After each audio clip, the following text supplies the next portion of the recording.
Minister, a final year student of Ghana Christian International High School, PAC. I would encourage you guys to watch our videos, like, comment, share, and most importantly, subscribe to our channel. Thank you all. Bye. Hello there.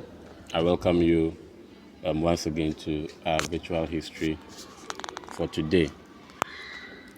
Today, I want us to look at the sources of history as we have been doing. We have looked at the, the documentary source of history, and today I want us to look at the non-documentary sources of history. Don't forget that we said that the documentary sources of history were the type of course, were the informations that were documented.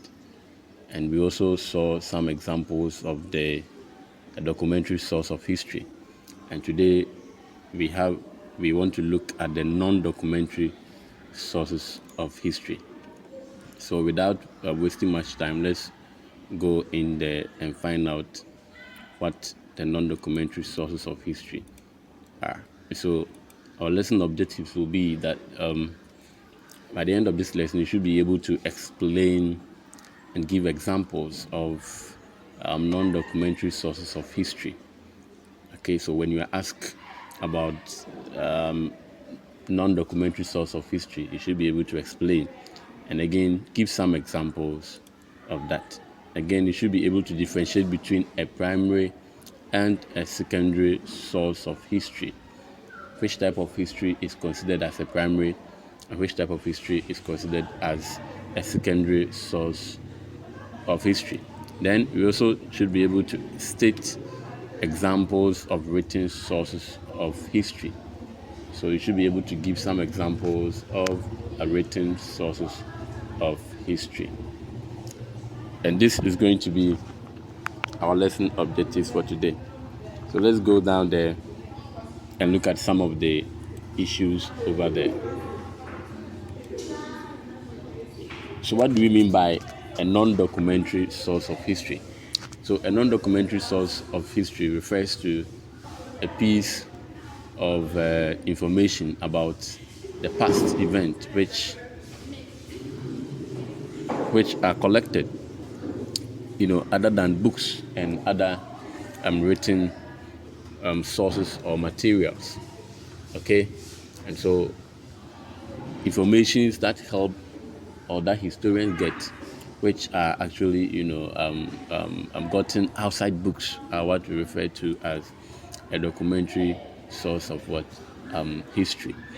Okay, so let's look at some of the examples of a non-documentary source of history.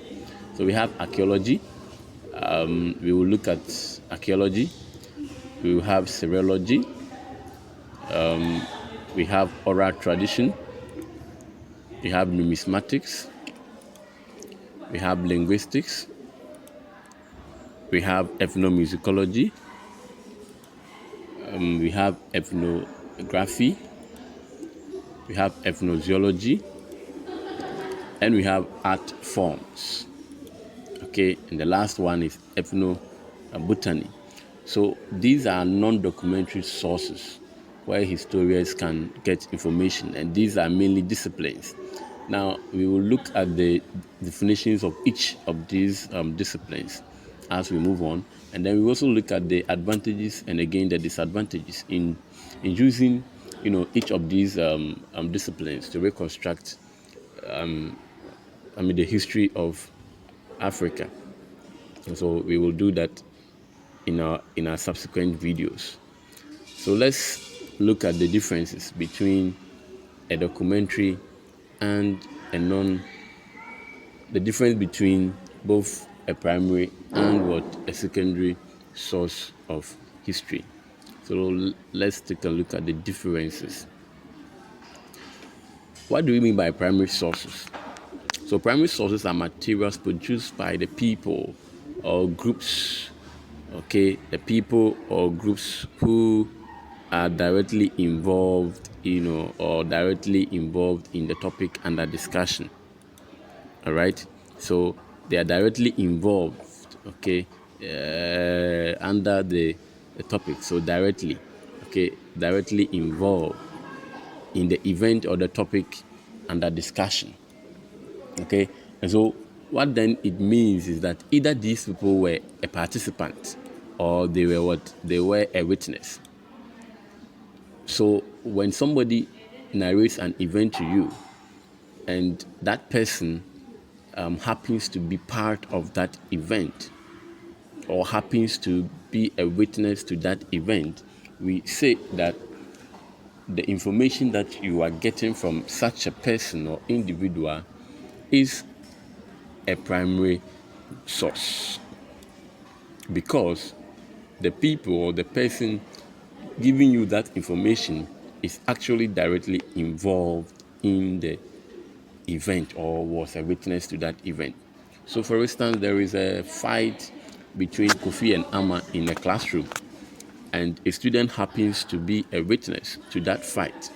When you, the teacher, you go to such students and ask the student that what happened between Kofi and Amma, the discussions you get, the narration you get from your student who happens to be part of the event or who happens to see the event actually is a primary information.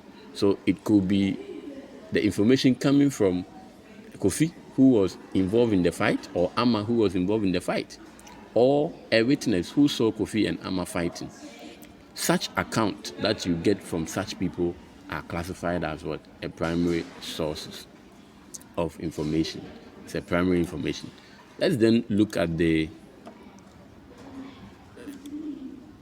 secondary sources of information. Now, under the secondary, of course, sources of information, it refers to interpretations, all right? Interpretations made by people who were not witness. The word is not witness to the event that they narrate. So, Kofi, or a witness of the fight, has narrated the event to you. You also happens to narrate or re-narrate the event that you heard from Kofi and the witness to a principal or a headmaster. The information that you are giving to the headmaster is considered as what? A secondary information, because you, the narrator, the teacher, did not witness the event, did not witness the fight, but you had an account from either the participant, Kofi, or a witness who told you. So all the information you are getting are or is a secondary source of what? Information. Good. So let's look at some examples of written or primary sources. So, primary sources could be written or unwritten, okay? Most often, we tend to think that primary sources are only, written sources, but primary sources could either be written or unwritten sources. So let's look at one. Letters. We deem letters as a primary source information because we believe that the letter was written by the person actually involved. So when you take the letter, you are reading about the account or something about the person who wrote, of course, that letter. Now, diaries are also a very good primary source for information because the diaries are mostly written by people who were actually the participants, who were actually, they write about themselves, you understand, the issues that happen. And so if you get a diary of, let's say, a former president, Jerry John Rawlings, you happen to come across a direct words. Everything you are reading about, Rawlings is coming directly from him. That suggests that it is what? A primary source. We also have newspapers, okay? And then we have magazines. Most of the times, the journalists who actually, of course, report that incident are normally part of the event. Of course, magazines, articles, speeches written by important people, also biographies, treaties, and census data, and marriage and birth and death registers. Okay, all these resources are a primary written document. Now let's look at unwritten primary sources. Example of unwritten primary sources, we have artworks. Okay, so we have artworks. So a work of art, something that somebody has done, a portrait or a molding or carving that someone has done, could, reveal a vital information. And we will look at how all these artworks or all these items gives us information for the reconstruction of African history. Films that we watch about, Kwame Nkrumah and all of that. The primary, we have, we have films that actually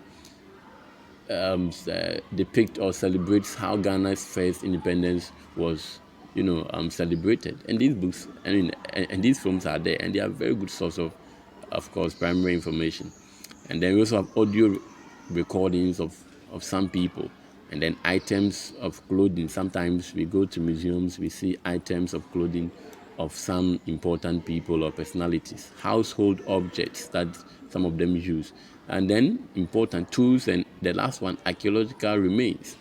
It's also a very good source of primary information. We will look at archaeology in our next video so that we can be able to understand what we mean by archaeological excavations. Good. I hope today we've had a very interesting topic for today, and it is my hope that you succeed in your history class. Try your hands on this work for me. Then the list 6 of non-documentary sources used for African history. Name 3 sources used in the writing for African history. Thank you very much for your time, and we shall meet some other time. Subscribe to the channel and also recommend it to your friends who are, in other schools, history friends, government students, and all of that. Subscribe to them, and thank you very much for your. CHTV, first of all, equal.